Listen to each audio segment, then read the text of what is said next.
ఆత్మజ్ఞానం పొందడం ఒక్కటే శుభప్రదమైన కోరిక. అది ఎప్పుడు కలిగితే అప్పుడు మనం మొదటి మెట్టు ఎక్కేసినట్టే. ఇప్పుడు ఎక్కేసాం అంతే. లేకపోతే ఇంతమంది మీరు ఇక్కడికి రారు కదా, మీరందరూ శుభేచ్ఛ అనేది అంటూ ఉన్నారు. ఇక రెండవది విచారము. అంటే ఏం చేయాలి? విచారం అంటే ఏడుస్తూ కూర్చోవడం కాదు. రైల్వే స్టేషన్లో విచారణ గమనించండి. అక్కడ ఉన్నవాడు ఏడుస్తూ కూర్చోడుగా. విచారణ అంటే ఎంక్వైరీ. అది ఎంక్వైరీ.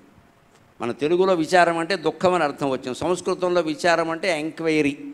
నేనెవరని ప్రశ్న వచ్చింది, ఎంక్వైరీ చెయ్యి. ఇది రైల్వే స్టేషన్లోకి వెళ్ళి నేనెవరంటే కనబడ్డాలా అదో మోహన్ నువ్వు అంటాడు. అక్కడ ఎంక్వైరీ కుదరదు. ఇక్కడ దానికి తెలిసిన వ్యక్తిని ఎంక్వైరీ చెయ్యాలి.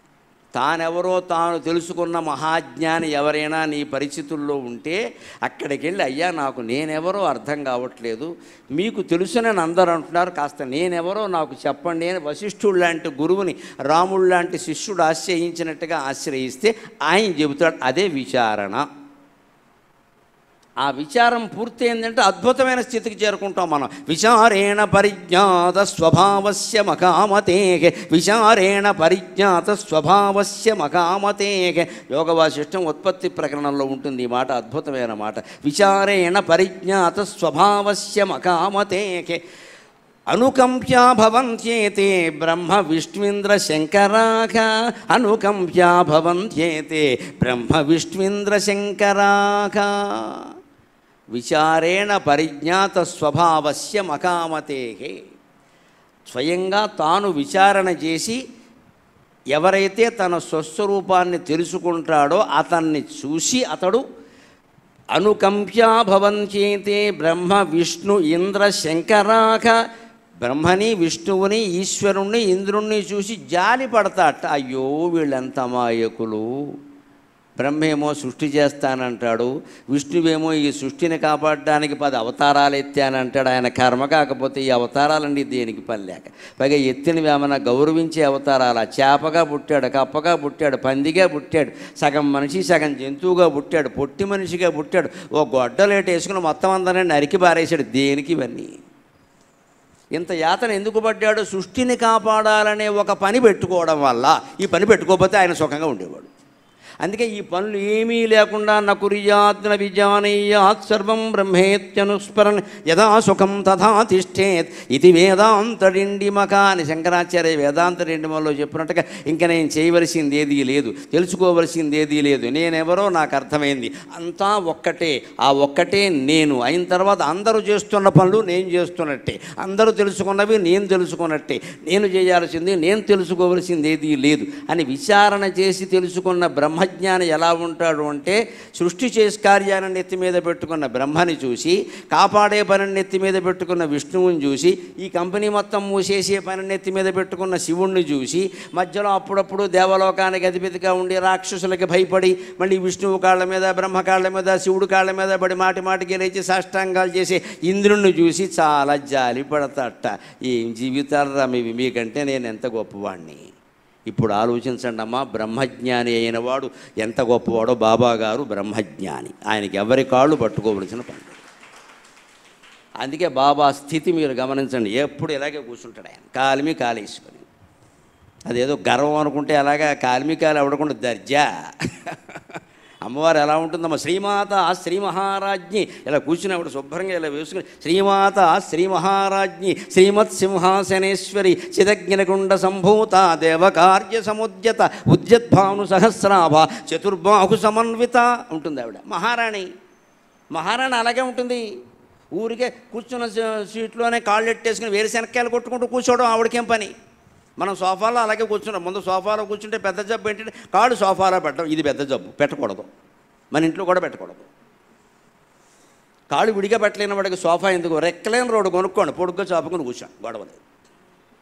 ఈ మట్టి అంతా సోఫాలో ఉంటుంది. ఇక్కడ సోఫాలో కూర్చుంటే సోఫాలో సింహాసనం మహారాజులాగే కూర్చోవాలి. ఇక్కడ తద్దినం పోయినాన్ని కూర్చున్నట్టు ఇలా కూర్చుంటే ఎలాగా? కుదరదు. ఇక్కడ మహారాజు అంటే మీ సింహాసనం ఎందుకు వేశారు? రకంగా పుండరీకాసనం అన్నారు సాయి గారు. మరి పుండరీకాసనంలో ఎవరుంటారు? పుండరీకాసనమున నిండు గొలువన గుర్చుండు పలుకురాణి అంటాడు శ్రీనాథ సార్వభౌముడు. అంటే సరస్వతీదేవి ఎలా హాయిగా ఉంటుందో అలాగే ఉండాలి. లేకపోతే నాకు ఈ ఆసనం ఎందుకు పని లేక. ఇందులో కూడా దీనంగా హీనంగా ఉంటే ఈ ఆసనం ఎందుకండి? నేను అడిగాను, ఏమిటి తెల్ల కుర్చీ వేశానండి, పని కట్టుకుని పద్మంలా ఉండాలని వేశాను. నీకు ఐడియా తెలుసునరా బాబాయ్ అనుకున్నాను. ఆయన సాహిత్యవేత్త, నాలాగే మంచి కవి, రచయిత. ఆయనకి తెలుసు ఎవరిని ఎలా గౌరవించాలో. ఆ రంగు కూడా చూసి తెల్లది పట్టుకొచ్చారు. సరస్వతి తెల్ల పద్మాన్ని పుండరీకం అంటారు, ఎర్రని పద్మాన్ని అరవిందం అంటారు. సరస్వతీదేవి పుండరీకాసనంలో కూర్చుంటుంది, లక్ష్మీదేవి అరవిందంలో కూర్చుంటుంది.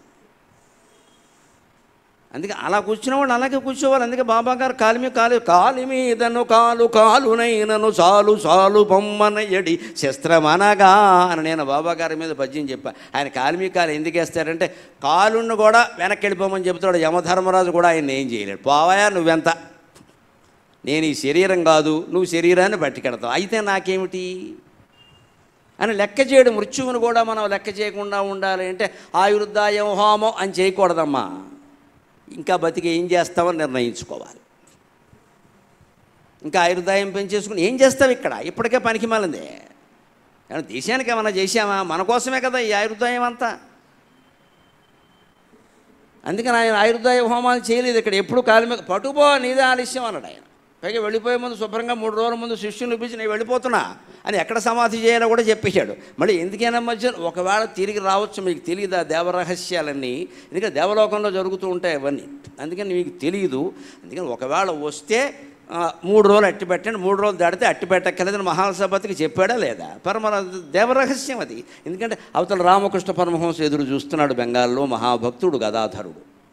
ఆయనకి 50 ఏళ్ళు నుండే. 50 ఏళ్లకే పరమ విరక్తి వచ్చేసింది మొత్తం సమాజం పట్ల. ఆయనకి 50 ఏళ్లకే. మనకి 80 ఏళ్ళు అయినా రావట్లేదు ఇక్కడ. 1836లో పుట్టాడు, 1886లో పరమపదించాడు మహానుభావుడు రామకృష్ణ పరమహంస. అన్నేళ్ళు కూడా బతకలేదు వివేకానందుడు, 39 ఏళ్ళు. అన్నేళ్ళు కూడా బతకలేదు జగద్గురు శంకరాచార్య, 32 ఏళ్ళు. మనకందరికీ వాళ్ళకంటే రెట్టింపు 3 రెట్లు ఆయుర్దాయాలు ఉన్నాయి. ఏం చేశాము? మిరపకాయ బజ్జీలు తిని కూర్చున్నాం, ఇక్కడ ఏం చేయలేదు. అవి కూడా తినే ఓపిక లేదు, కారం పడదాయా. ఏం చేసాం ఇక్కడ? ఊరికి ఆయుర్దాయం కోరతారేమిటండి? అర్థం లేనప్పుడు ఏం బతికాం, ఏం చేసాం, ఇంతవరకు ఏం చేసాం, ఇంకేం చేస్తాం. లేనప్పుడు ఆయుర్దాయం దేనికి? వెళ్ళిపోతే మంచిది. మన అన్నం ఇంకోటి తింటాడు, మన బట్టలు ఇంకోటి కట్టుకుంటాడు. ఏమైంది? ఈ వైరాగ్యం ఉండాలి. అది చెబుతున్నాడు ఇక్కడ. వైరాగ్యంతో ఉన్న బ్రహ్మజ్ఞాని ఎలా ఉంటాడండి? ఇలా ఉంటాడు. అందుకే ఆయనకి వైరాగ్యం ఉంది కాబట్టి బాబా గారికి వస్తే 3 రోజులు చూడండి, నాకు కొంచెం అనుమానంగా ఉంది వ్యవహారం, దేవరహస్యం కదా, మనకు అన్నీ చెప్పరు కదా, రాకపోతే అక్కడ పెట్టేసేయండి అని. ఆశ్చర్యం కొద్దీ వచ్చాడు. వచ్చేమేమిటాయి అని అడిగితే బెంగాల్లో ఒక భక్తుడు అమ్మవారిని పట్టుకుని తాపత్రయపడుతున్నాడు, తీసుకెళ్ళిపోమని. అమ్మవారు ఆయన రమ్మంది, నన్ను ఇంకా ఇక్కడ ఉండమంది అని ఉండిపోయాడమ్మా. ఇవి దేవరహస్యాలు మహానుభావుల చరిత్రలో, ఇవి దేవరహస్యాలు. ఎప్పుడూ భారతదేశం ప్రపంచానికి నాభిస్థానంలో ఉంటుంది. మీరు భౌగోళికంగా కూడా గమనించండి, నాభిస్థానం. అజనాభము అని పేరు మన దేశానికి. అజనాభము అంటే బ్రహ్మదేవుడు బొడ్డు. బ్రహ్మ ఎవరు? సృష్టికర్త, అంటే సృష్టి. ఈ సృష్టికి సెంటర్ పాయింట్ ఏదంటే ఇండియా, భారతదేశం. భారతదేశం బాగుంటే ప్రపంచం అంతా బాగుంటుంది. భారతదేశం బాగుండాలి. మనం స్వార్థంతో కోరుతున్న కోరిక కాదు ఇది. అది నాభిస్థానంలో ఉంది. మన శరీరంలో కూడా నాభి అంటే ఇక్కడ ఉంటుంది సరిగ్గా. మీరు చేతికి పుండు అయిందనుకోండి, చెయ్యే నొప్పి పడుతుందమ్మా, కాలు నొప్పి పెట్టదు. కాలు నొప్పి వచ్చింది అనుకోండి, కాలే నొప్పి పడుతుంది, కడుపులో నొప్పి ఉండదు. కడుపులో నొప్పి వచ్చినా కడుపు నొప్పి ఉంటుంది, కాలు నొప్పి ఉండదు. బొడ్డు దగ్గర పుండు అయిందంటే మొత్తం అన్ని అవయవాలు సలిపేస్తాయి ఖచ్చితంగా. అది సెంటర్ పాయింట్. తల్లి బొడ్డు నుంచే కదా మనం పుట్టాం, నాభీనాళం. ఆవిడ బొడ్డు నుంచే బొడ్డు తాడు వచ్చింది, ఆ తాడు నుంచి ఈ శిశువు ఏర్పడ్డాడు. అది మన పుట్టుక మూలం. అది ఇప్పటికీ బొడ్డు కోసారు కాబట్టి విడిగా ఉన్నాం, లేదా కొయ్యకపోతే ఆవిడ పట్టుకుని వేలాడాల్సిందే 50 ఏళ్ళు అయినా. ఆ బొడ్డు తాడు కొయ్యబట్టి తిరుగుతున్నాం ఇక్కడ విడిగా. అందుకని ఆ బొడ్డు గరిమ, నాభి. గరిమ మోకాలు, గరిమ ఊరు ఉండవు, ఇంకా నాభి గరిమ. గరిమ అంటే సెంటర్. మొత్తం ప్రపంచానికి నాభిస్థానం భారతదేశం. ఈ భారతదేశంలో ఎప్పుడూ ఒక అవతార పురుషుడు, ఒక యోగి దేశాన్ని మొత్తం వశీకరణ చేసుకుని శాసిస్తూ ఉంటూనే ఉంటాడు. మీరు కంగారు పడక్కర్లేదు. ఆయన ఎవరైనా మనం తెలుసుకోవడం కాదు మన పని, మనం ఎవరో మనం తెలుసుకోవడమే మన పని. ఇప్పుడు నేను ఇలా అనగానే ఇప్పుడు ఎవరున్నారండి అనడం, 600 మంది బస్ చేసి వెళ్ళిపోవడం పని లేని పని అంటారు దీనికి. ఆయన నువ్వెందుకు కాకూడదు? ఆయన ఎవరో తెలుసుకోవడం మన పని కాదు, మనం ఎవరో తెలుసుకోవడం మన పని. ఎప్పుడూ దేశాన్ని కాపాడడానికి, ఆత్మజ్ఞానాన్ని పంచిపెట్టడానికి ఒక మహాయోగి ఉంటాడు ఖచ్చితంగా. అందుకే బాబా గారు వెనక్కి వచ్చేసాడు.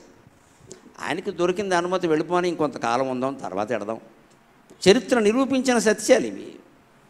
ఆ మహాయోగులు పరమహంస అయినా, వివేకానందుడైనా, శంకరాచార్య అయినా, బాబాగారైనా ఎలా ఉంటారంటే బ్రహ్మ విష్ణు మహేశ్వరులను చూసి జాలి పడతారా? అనవసరంగా లేనిపోని పనులు అన్నీ పెట్టుకున్నారు ఇక్కడ. అవతారాలు ఎత్తడం, కాపాడడం, కంపెనీ మూసేయడం, ఎందుకు వచ్చినవి ఇవన్నీ? వీళ్ళందరికంటే మనమే సుఖంగా ఉన్నాం. విచారేణ పరిజ్ఞాత స్వభావస్య మకామతే అనుకంప్యా భవంత్యేతే బ్రహ్మ విష్ణుంద్ర శంకరాక. ఇప్పుడు మనం గ్రహిద్దాం, స్వర్గలోకాన్ని పొందడం కంటే, కైలాసంలో ఉండడం కంటే, వైకుంఠంలో ఉండడం కంటే, ఎక్కడ ఉన్నామో అక్కడే ఉండి ఆత్మజ్ఞానంతో ఉండడమే చాలా గొప్ప విషయం. దాన్ని మించింది లేదు. నువ్వు ఎక్కడికి వెళ్ళక్కల్లా. అందుకే ఆధ్యాత్మిక వ్యవస్థలో మొదటి మాట చివరి మాట రెండూ ఒక్కటే. ఇక్కడ లేనిది ఎక్కడా లేదు, ఇప్పుడు రాంది ఎప్పుడూ రాదు. ఇక్కడే ఇప్పుడే పొందాలి. నువ్వు తర్వాత అన్నావంటే అయిపోయినట్టే. ఇక్కడ లేనిది ఎక్కడా లేదు, ఇప్పుడు రాంది ఎప్పుడూ రాదు. అది విచారణ, అది రెండో దశ. అది పొందడమే కష్టం. దాని తర్వాతది తనుమానస, మూడవది. తను అంటే సూక్ష్మ, తను మధ్య అంటారు లలితా సహస్రం. తాపత్రయాగ్ని సంతప్త సమాహ్లాదన చంద్రిక తరుణీ తాపసారాధ్య తను మధ్య అంటే అమ్మవారి యొక్క నడుము సన్నగా ఉంది. తను అంటే సూక్ష్మం. అలాగే తను మానస, మన మనస్సు గుళ్ళోకి వస్తున్నాం, ఆరాధన చేస్తున్నాం, రోజు రోజుకి సన్నగా అయిపోవాలి. సన్నగా అంటే మనస్సుకి ఆకారం లేదు. మనస్సు ఏమైనా లావుగా ఉందా? మనస్సు అంటాం కదా, ఆలోచించండి. భౌతిక శాస్త్రం ప్రకారం ఏదైనా ఒక పదార్థం ఉందంటే దానికి కొలతలు ఉండాలి. ఈ సింహాసనం ఉందంటే కొలతలు ఉన్నాయి. నేనున్నానంటే నాకు కొలతలు ఉన్నాయి నా శరీరానికి ఇక్కడ. అలాగే ఏ పదార్థానికైనా కొలతలు ఉన్నాయో లేదా? మనస్సు కొలతలు ఏమిటో ఎవరైనా ఆలోచించండి. మనస్సు పొట్టా పొడుగా చెప్పలేరు. మనస్సు నలుపా తెలుపా ఏ రంగు చెప్పలేరు. మనస్సు లావా సన్నమా ఏదీ చెప్పలేరు. మనస్సు చల్లగా ఉంటుందా వేడిగా ఉంటుందా ఎవరూ చెప్పలేరు. ఏమీ చెప్పలేని దాన్ని ఉందనుకోవడం ఎంత జ్ఞానం అండి. మనస్సు లేదు, మనం ఉందనుకుని భ్రమపడుతున్నాం అంతే. ఏవో కొన్ని ఆలోచనలు వస్తుంటే అవన్నిటినీ కలిపి మనస్సుని మనమే పేరెట్టాము ఇక్కడ. నువ్వు ఆలోచించకుండా ఉంటే మనస్సు లేదు, జీవితం లేదు, ఏమీ లేదు ఇక్కడ. ఆలోచనే అన్ని రకాల అనర్థాలకి కారణం. ఆలోచన ఆగిపోవడమే మోక్షం. ఆలోచన భౌతికంగా చాలా అభివృద్ధి చెందేలా చేస్తుంది, ఆధ్యాత్మికంగా నాశనం అయ్యేలా చేసేది కూడా ఆలోచనే. భౌతికంగా అభివృద్ధి చెందాలంటే ఆలోచించాలి. ఆధ్యాత్మికంగా అభివృద్ధి చెందాలంటే ఆలోచన ఆగిపోవాలి. అదే నిర్వికల్ప సమాధి. దాన్ని తర్వాత చెబుతున్నాడు తను మానస. ముందు మనస్సు క్షీణించేలా చేసుకోవాలంటే దానికి చేసే అభ్యాసం ఆలోచించడం తగ్గించండి. వయస్సు వచ్చింది, పిల్లలకి పెళ్ళిళ్ళు అయ్యే, వాళ్ళు ఉద్యోగాలు వాళ్ళు చేసుకుంటున్నారు. ఏదైనా కొడుకు వచ్చి ఒక సమస్య చెప్పాడు అనుకో, మరి మీ ఆవిడతో ఆలోచించరా?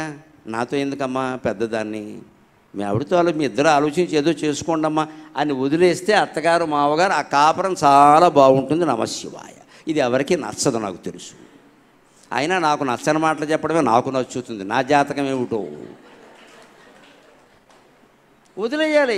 వదిలేయకపోగా ఏమంటాడు, మా అబ్బాయి ఏమిటో ఎప్పటికీ నాకు చెప్పకుండా ఏ పని చేయడు, చేతకాని వాడు అని అర్థమమ్మా. వెంటనే చెప్పు. అక్కడ నీకు చెప్పకుండా కూడా కొన్ని పనులు చెయ్యాలి. వాళ్ళ ఆవిడ చూసుకోవాలి. నీకెందుకు ఈ గొడవ? నీకు వదలడం ఇష్టం లేదు, పెద్ద ఫెవికాల్ పూసేసుకున్నావు ఇక్కడ. వదిలేయాలి వాడిని. వాళ్ళకి 30 ఏళ్ళు వచ్చాయి, పెళ్ళయింది, వాళ్ళ సంసారం వాళ్ళు చేసుకోవాలి. ఏదైనా అడిగితే చెప్పాలి, అడగకపోతే చెప్పద్దు. ఇదే తనుమానస. ఆలోచించుకో. అమెరికాలో ఉన్నారు పిల్లలు, ఇప్పుడు అంతా అంతే కదా. ఇక్కడ ఎవరు ఉన్నారో అంతా అమెరికాయే. మొత్తం వృద్ధోపశావనమే ఉన్నారు అక్కడ, మిగిలినంతా వెళ్ళిపోయారు.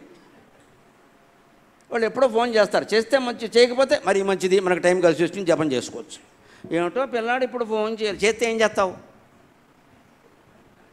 ఏదైనా జరిగితే చేసేవాడుగా, ఏమీ జరగలేదు కాబట్టి చేయలేదు. నేను 19 ఏళ్ల వయసులో ఉద్యోగానికి వెళ్ళాను. ఎక్కడ మేము ఉండేది ఎక్కడో తాడేపల్లిగూడెం దగ్గర బోడపాడ అగ్రహారం. ఉద్యోగం ఏమో ఎక్కడో వరంగల్ జిల్లా మహేశ్వరం. బ్రహ్మచారిని ఒకటి వెళ్ళాం. అక్కడ ఓ బెంచివి పడుకునేవాళ్ళం. వాడు ఏదో పెట్టారు, తిన్నా 3 ఏళ్ళు అక్కడే పనిచేసి. మా అమ్మ వెళ్ళేటప్పుడు రోజుకో ఉత్తరం రాయి అంటే మా నాన్న రోజు ఉత్తరాలు రాస్తే వాళ్ళ జీతం ఇయ్యరు, పాఠం చెప్పాలి వాడు అన్నాడు. వాడు పాఠం చెప్పాలి, నువ్వు ఉత్తరాలు రాయమంటే ఊరుకోండి మీకేం తెలుసు. రోజు రాయాలరా, రోజు ఒక కార్డు రావాలరా అంటే ఒక 100 కార్డులు ఇప్పుడే ఇచ్చేయమ్మా అన్నాను. తల్లి ప్రేమ. అప్పుడు మా అమ్మకి నేను వాగ్దానం చేసి, అమ్మ ఖచ్చితంగా వారానికి 1 ఉత్తరం నీకు వస్తుంది.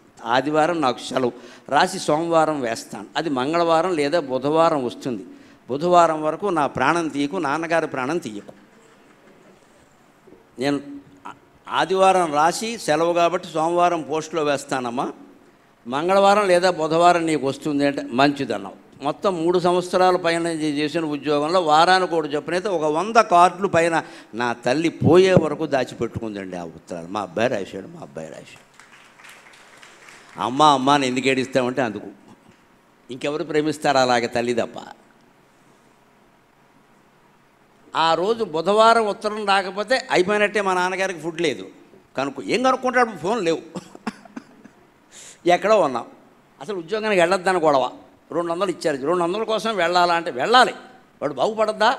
సోమరపోత అయిపోతాడు. తండ్రి ప్రేమ తండ్రిదేనమ్మా, బాగుపడాలి కదా. తల్లి ప్రేమ తల్లి అంటే ప్రేమకి సంకేతం. దయచేసి మహిళలందరూ గుర్తుపెట్టుకోండమ్మా. తల్లి ప్రేమించాలి. తల్లి ఊరికే కొట్టి తిట్టి మాట్లాడద్దు. తల్లి ప్రేమించాలి. తండ్రి బాధ్యత. తండ్రి అంటే రెస్పాన్సిబిలిటీ, తల్లి అంటే లవ్. ఈ రెండూ ఉన్నప్పుడే పిల్లలు బాగుంటారు. ఈవిడ ప్రేమించాలి, ఆయన బాధ్యత.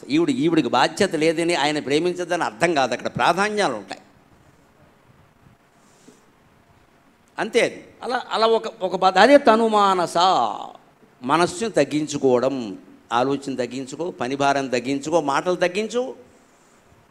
4 మాటలు మాట్లాడచ్చు, ఒక మాటతో సరిపెట్టేసేయి. మనం మెసేజెస్ పంపేటప్పుడు చేస్తాం కదా, ఓకే అంటే దాంట్లో ఎంత ఉన్నాయి, చతుర్వేదాలు ఉన్నాయి ఇక్కడ. అలా చేసేయి, ఓ మాట వదిలే, ఎందుకంత సోది. ఇదే తనుమానస. ఆ పైన సత్వాపత్తి 4వది.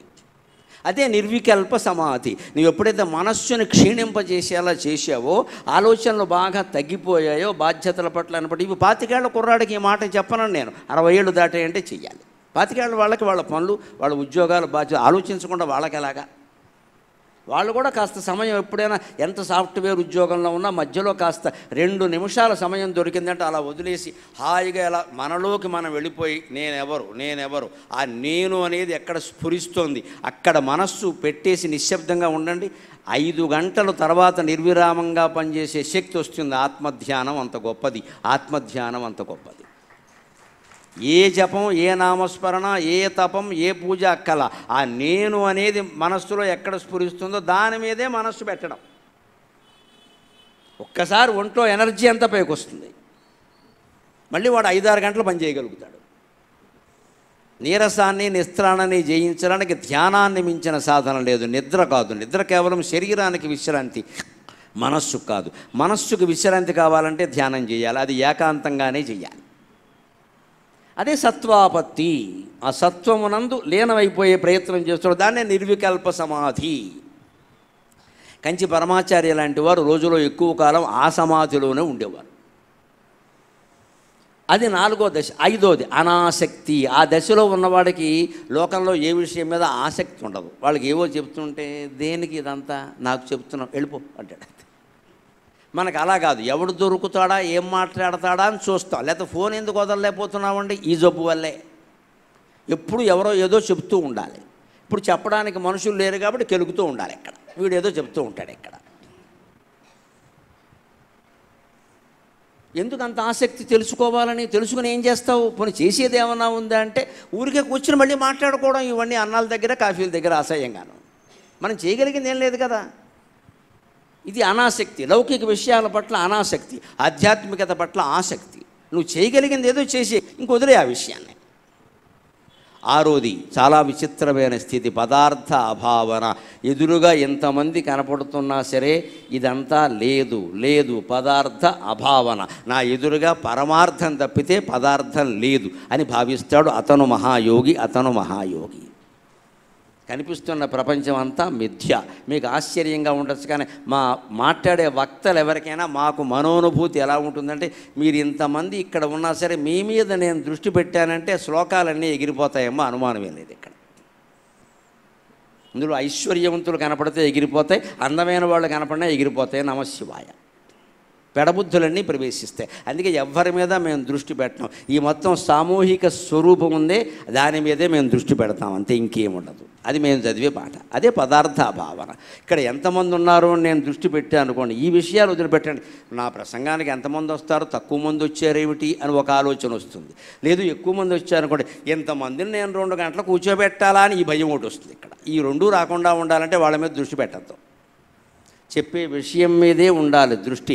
నా కళ్ళు మిమ్మల్ని చూస్తూ ఉంటాయి, నా మనస్సు మాత్రం యోగ వాసిష్ఠ శ్లోకాలు ఏ వరసలో చెప్పాలి, ఎలా దేని తర్వాత ఏది చెప్పాలి, దానికి ఏం జోడించాలి అని పొద్దున్నుంచి 5-6 గంటల పాటు ఇంటి దగ్గర కూర్చుని చేసిన అభ్యాసం ఉంది, దాని మీదే ఉంటుంది నా దృష్టి. ఇదే పదార్థ అభావన. ఈ 2 గంటల ప్రసంగానికి నేను ఉదయం 9 నుంచి సాయంత్రం 4 వరకు అభ్యాసం చేసి వచ్చానమ్మా, సరదాగా రాలేదు ఇక్కడికి. నేను చెప్పదలుచుకున్న పుస్తకం దగ్గర పెట్టుకుని అందులో 1000 శ్లోకాలు పైన చదివి అందులోంచి ఎంచుకుని మళ్ళీ రాసుకుని ఇప్పుడు కారులో సాయి గారితో కలిసి వస్తూ కూడా నేను ఆ శ్లోకాలన్నీ వేళ్ల మీద మళ్ళీ మననం చేసుకుని వచ్చాయి ఇక్కడికి. చిన్నపిల్లలాగే ఏం కష్టపడాలి, కష్టపడితేనే వస్తుంది. అభ్యాసం చేసాం అక్కడ ఇంటి దగ్గర, ఊరికేం రాదు ఇక్కడ. మీరు తెలియక అనుకుంటారు ఆయనకు అన్నీ పైనుంచి వచ్చేది. ఏం రావో, పైనుంచి జుట్టు కూడా రాలేదు నాకు. ఏం రావాలాగా ఇటు పిచ్చి నమ్మకాలకు పోకండి. ఆయన పైనుంచి వస్తాయి, కింద నుంచి పైనుంచి ఏం రావమ్మా, నువ్వు కష్టపడితేనే వస్తాయి. ఎవరు అనుగ్రహం వల్ల మనకేమీ రాదండి, మనం కష్టపడితేనే వస్తున్నాడు. హిందూ ధర్మం, వైదిక ధర్మం అంటే కష్టపడడమే, పురుష ప్రయత్నమే. యోగ వాసిష్టం 32,000 సారాంశాన్ని ఒక్క మాటలో చెప్పమంటే 3 సార్లు కాదు 6 సార్లు చదివిన వ్యక్తిగా నేను చెప్పేది ఒకటే. యోగ వాసిష్టం అంటే ప్రయత్నం, అనుగ్రహం కాదు, ప్రయత్నం అంతే. నువ్వు ప్రయత్నం చేయి, నువ్వు ప్రయత్నం లేదే నీకేం రాదు. బద్దలు కూడా చెబుతాడు ఆ విషయాన్ని. నువ్వు ప్రయత్నం చేయి. మనం ప్రయత్నం చేస్తే పూర్వజన్మ కర్మను కూడా తోసిపారేయచ్చు. ప్రయత్నం అంత గొప్పది, ప్రయత్నాన్ని నమ్మండి. పూర్వజన్మ కర్మఫలం అనివార్య, అవన్నీ పనికిరాని మాటలు మీరు చూస్తారు ఈ ప్రసంగాల్లో. దాన్ని కూడా తోసేయచ్చు. నీ మనస్సు, నీ సంకల్పం, నీ ప్రయత్నం, నీ తపన, నీకు భయంకరమైన పాపఫలం నువ్వు అనుభవించవలసి ఉన్నా దాన్ని తోసిపారేయచ్చు. భక్తి ఉండాలి, జ్ఞానం ఉండాలి, వైరాగ్యం ఉండాలి. నిరంతరం భగవన్నామస్మరణ మనస్సులో చెయ్యాలి. నీ దగ్గరికి ఏ పాపఫలం ఏది చేరదు. Provided one thing my dear friends, ఒక్కటే షరతు దానికి, పుణ్యఫలం కూడా చేరకుండా ఉండడానికి మనం అంగీకరించాలి. అది షరతు. పాపఫలం చేరద్దు అంటే పుణ్యఫలం కూడా చేరదు. అంగీకరిస్తావా? అబ్బే పుణ్యాలన్నీ కావాలి, పాపాలన్నీ పోవాలి. ఇది ఎక్కడ బేరం? వ్యాపారస్తులు ఎవడో ఒప్పుకోడు ఈ బేరాన్ని. పుణ్యాలు మాత్రం నీకు కావాలా, పాపాలన్నీ పోవాలా? మనకి నిజంగా జ్ఞానం ఉంటే బాబాగారి ముందు నిలబడి ఏం కోరాలంటే, పుణ్యం పాపంతో నిమిత్తం లేకుండా సమస్త కర్మఫలాలు నువ్వు తీసుకో అని నమస్కారం పెట్టాలి. అది కోరిక. పుణ్యం కూడా తీసుకో. పుణ్యాలన్నీ మనకు కావాలి, పాపాలన్నీ పోగొట్టని చెంపలేసుకోవడం ఎందుకంటే పని లేక. ఏమంత ఘోరాలు నేరాలు చేసేసామని ఇక్కడ. మళ్ళీ మనమే అంటాం శివుడు ఆజ్ఞ లేనిదే చేమైనా కొట్టదు. అయితే మన చేత పాపం చేయించింది కూడా శివుడే, ఆయన అనుభవిస్తాడు, వదిలే. ఏదో పాయింట్ కట్టుబడి ఉండాలి కదా. ఎక్కడా తర్కం లేదు మనకి. మూఢత్వం తప్పితే తర్కం లేదు ఇక్కడ. శివుడాజ్ఞ అనేదానికైనా కట్టుబడు, నీ ప్రయత్నం అనేదైనా కట్టుబడు. ఏదో ఒకటి చెప్పు, 2 కనిపిస్తావేటి? అంచేది ప్రయత్నం. ఆ ప్రయత్నం వల్ల ఏమవుతుందంటే పదార్థ భావన. ఇంత ప్రసంగానికి నేను చదివి నేను 17 ఏళ్ల వయస్సు నుంచి చదువుతున్నాను. ఇప్పుడు మళ్ళీ చదివాం కూర్చుని. ఈవేళ ప్రసంగం ఉంది, మనం చదవాలి. అవి కంఠస్థం చేసాం, వచ్చాం. అదే ప్రయత్నం. ఖచ్చితంగా బాబా అనుగ్రహిస్తారండి. ప్రయత్నం చేసేవాడిని భగవంతుడు అనుగ్రహిస్తాడు. కాళ్ళు చాపేసి కూర్చుంటే ఎవడో అనుగ్రహించాడు ఇక్కడ. అసలు ఆ ప్రయత్నానికి నీలోంచి వస్తున్న శక్తే భగవంతుడు నీకు అర్థం కావట్లా. ఆ ప్రయత్నం చేయడానికి మన కాళ్ళు, మన చేతులు, మన బుద్ధి సహకరిస్తూ దాని పేరే భగవంతుడు. That is God. ప్రయత్నం చేసే శక్తినిస్తున్నదే భగవంతుడు అయినప్పుడు భగవంతుడు లేకుండా ఏముంది ఇక్కడ? ఆ ప్రయత్నం చేయడం వల్ల పదార్థ భావన. ఇక 7వది తురియగా, తురీయాతీత స్థితి అంట. అది బ్రహ్మ విష్ణు మహేశ్వరులు, బాబా గారు, జిడ్డు కృష్ణమూర్తి గారు, రామకృష్ణ పరమహంస, వివేకానందులు లాంటి మహానుభావులు ఉండేటువంటి స్థితి. ఈ 3 స్థితులకి సుప్తావస్థ, ప్రాజ్ఞావస్థ, వీటికి అతీతంగా వెళ్ళిపోతారు వాళ్ళు. అంటే ఏం జరిగినా వాళ్ళ దృష్టి ఎలా ఉంటుందంటే ఒకే రకంగా చూస్తారు. మీరు బాబా గారు ధ్యానం చేసే విధానాన్ని చూడండి. ఎప్పుడు కళ్ళు తెరిచే ధ్యానం చేస్తాడు ఆయన. బాబా కళ్ళు మూసుకున్న విగ్రహాలు మనకి ఎక్కడా కనపడవు. రమణ మహర్షి కూడా అంతే, ఎప్పుడు కళ్ళు తెరిచే ధ్యానం చేస్తాడు. జిడ్డు కృష్ణమూర్తి గారు కూడా అంతే, ఎప్పుడు కళ్ళు తెరిచే ధ్యానం చేస్తాడు. అంటే పదార్థ అభావన. వాళ్ళు కంటి చూపుతో ఈ ప్రపంచాన్ని చూస్తూ ఉంటారు కానీ వాళ్ళకి అలా కనపడడం లేదు. ఇంతమంది మనుషులు, ఇన్ని యంత్రాలు, ఈ బొమ్మలు ఉన్నట్టు కనపట్ల. ఒకే ఒక ఏకమేవా అద్వితీయం బ్రహ్మ అలా కనపడుతోంది. అలా కనపడినప్పుడు ఎంతమంది ఉంటే మనకే, ఎవరు లేకపోతే మనకే, 2 ఒకటే. అది నేర్చుకోవలసింది. అందుకని ఈ 7 స్థితులు దాటుకుని వెళ్ళాలయా, అప్పుడే కదా మనం నేర్చుకునేదండి.